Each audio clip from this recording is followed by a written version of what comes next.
loves, it's Lacey and welcome to our space. So today we are going to be making a wreath with some corn husk. I was pulling out things out of my basement, and if you guys remember this picture, I did this beaded pumpkin that I have sitting in my house right now, and I was like, oh yeah, I used corn husk for the bottom for his nest. If you didn't see it, I'll link it below. So then as I'm digging through other stuff, I found this. This is the very first corn husk wreath I have ever made. I think I made this like 5 years ago, or maybe even a little bit more. This was even before my channel was called Lacee's Space. I ended up using a foam green wreath form from Dollar Tree and wrapping the corn husk all the way around it. And as you can see, after being stored all those years, it started to curl up.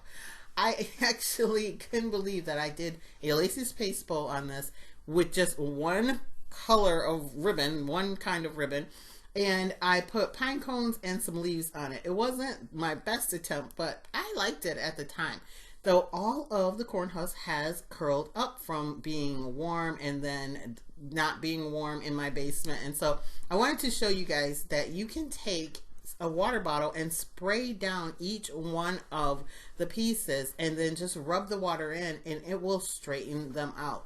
And that's what I thought I was going to do. I thought I was going to take and just do this and put this one on my door. However, it's quite small. It's not a very big wreath form. So I decided, let's just make another one because I really like what this looks like and I need a new wreath for my door. So what we are going to do is I am taking a gold wreath form from Dollar Tree. It's a 14-inch one, and I'm showing you here that I took out one of these, and I just grabbed some corn husks from my local grocery store, which is Meijer.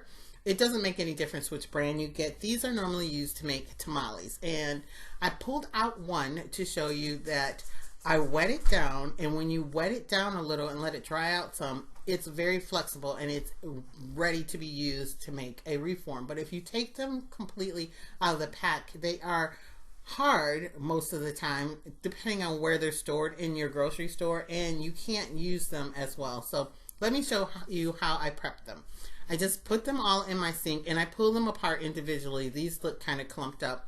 And I cover them all and then put about half a cup of bleach in there.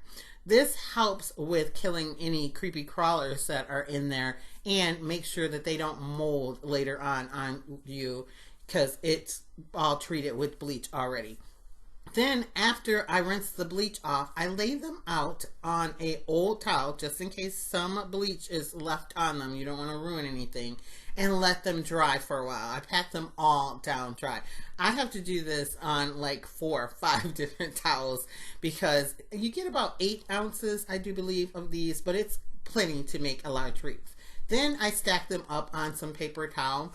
And I put paper towel in between the layers, and don't worry, I don't waste all that paper towel. I use it for other crafts and other things. Nothing food related, however, because I'm using it for this. And then they're ready to go.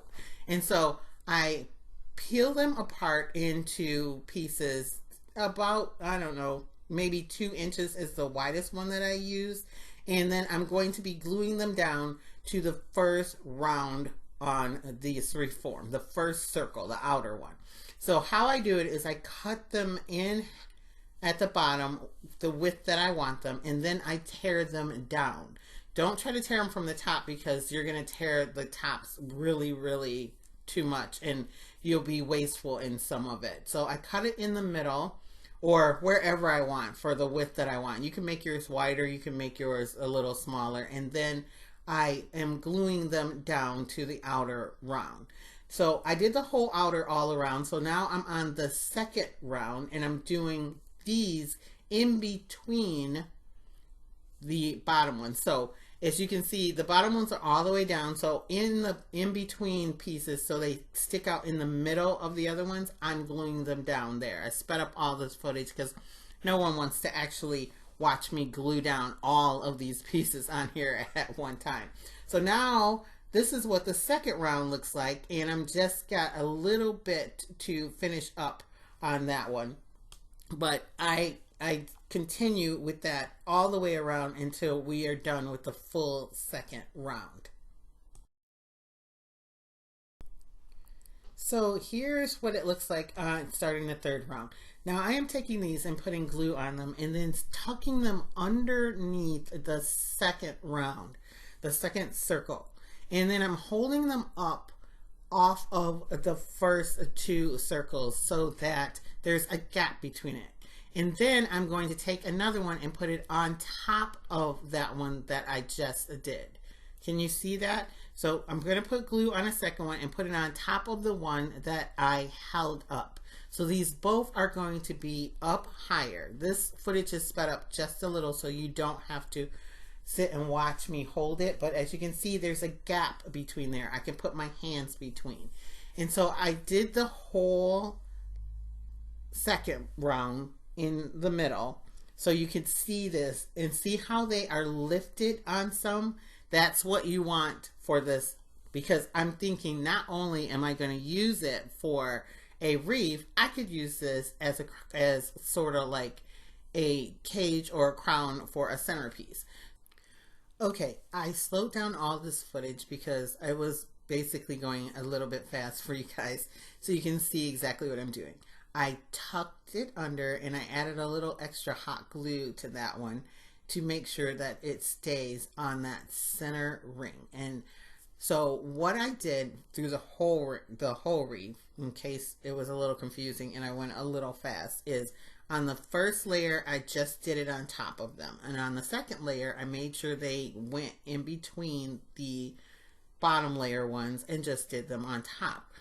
That gave me a sturdy base for this. And then this layer and the layer underneath, this middle ring and the ring next to it, I'm tucking them underneath like this, and then I will glue the next ones directly on top of those to help cover up the ring.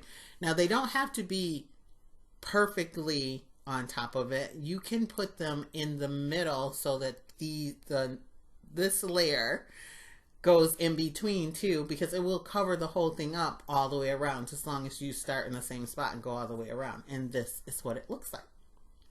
So now we're going to speed it up a little bit more again, but I have these leaves. They were on clearance at Joanns. They were 70% off, regularly $9.99, so I got them for like $3 for $2.99. And I'm going to take off the individual leaves and glue them on the inside. At first I was going to leave it with no leaves on the inside, but I wanted some pop of color, but I didn't want it to be bright. I want it to be pretty neutral, so that's why I picked these. So I'm just putting a dot of hot glue on the back, and then I left stems on these because I'm going to put more than one layer of leaves, and so I wanted the stems to show, to like touch the bottom, and so these leaves would go up a little bit higher. So I'm going to do that and just glue the bigger leaves off of that bunch all the way around. There's some bigger ones and there's some smaller ones. So I'm using all of the bigger ones to glue to this right now. And I'm just going to go around until the edges kind of touch each other, and it doesn't really make a difference because I'm going to put another layer.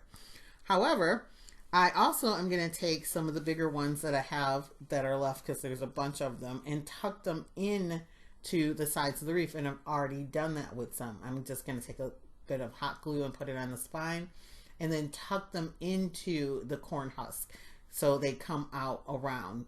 This is because I have an idea to use it maybe on a tabletop too, and I will show you that in a little bit. And I thought it would be nice to have some color coming out all around the edges. So now I'm taking some of the smaller ones and I'm putting them in between each one of the larger ones in the middle. And this is what the whole thing looks like. I love how it turned out. But I wanted to add in some of these. These are some like cattails, but they're like the foxtail cattails, and they're in a very neutral color. I wanted this whole wreath to be neutral. These came in a pack with other florals from Home Goods, so I just pulled out the cattails. And I'm just going to cut the stems all down and then tuck them in places just to give it another texture. Just because I wanted to, just because I'm extra. If you are always on my channel, then you already know I'm extra. It was perfectly fine the way it was before, but you know me, I have to put some more in. So I'm just going to cut down a bunch of these and then tuck them in. in under the corn husk. You can just put them behind the leaves. I'm going to spread them out. They're going to be different layers of it too. So some of them up higher, some of them are down lower. It's all personal preference. And this is what it looks like on the inside of my front door. And this is what it looks like on the outside of my front door. It's so much bigger than the other one. Like, it's a 14-inch wreath form, but it's wide. Here it is on my dining room table. Look at how big it is. It's very pretty, and I love the fact that it curled up. This is actually the next day when I'm taking this footage when it was bright outside again, because it got dark on me when I was making it. And all of the little ends have like different personalities because they bend wherever they want to. And see what I mean for it to be like something to lay on your table. I just put one of my mums in this beautiful pot in it, and it's a beautiful centerpiece. You can put something in the middle with candles or whatever you really wanted. And then I had actually decorated a real pumpkin. I had painted it with a Waverly chalk paint in a cashew and used some paper flowers and some of those leaves prior to this.